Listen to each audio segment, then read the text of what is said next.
திருவள்ளூர் ஆட்சியர் அலுவலகம் அருகே .36 கோடி மதிப்பீட்டில் கட்டப்பட்ட புதிய பேருந்து நிலையத்தையும், திருத்தணி நகரத்தில் .20.97 கோடி மதிப்பீட்டில் கட்டப்பட்ட புதிய பேருந்து நிலையத்தையும், திருவள்ளூர் தாலுகா அலுவலகம் அருகே .6 கோடி மதிப்பீட்டில் புதிய நகராட்சி மேல்நிலைப் பள்ளி கட்டடத்தையும் தமிழக முதலமைச்சர் மு.க.ஸ்டாலின் காணொலி காட்சி மூலமாக திறந்து வைத்தார்.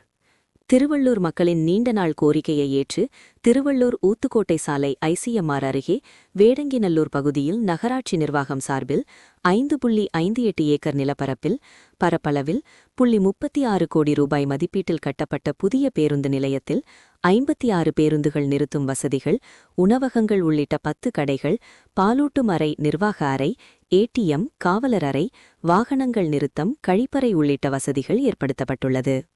திருவள்ளூர் பழைய பேருந்து நிலையங்களில் இயக்கப்பட்டு வந்த பேருந்துகள் இன்று முதல் புதிய பேருந்து நிலையத்திலிருந்து இயக்கப்பட உள்ளதால் மக்கள் பயன்படுத்திக் கொள்ளுமாறு மாவட்ட ஆட்சியர் பிரதாப் தெரிவித்துள்ளார்.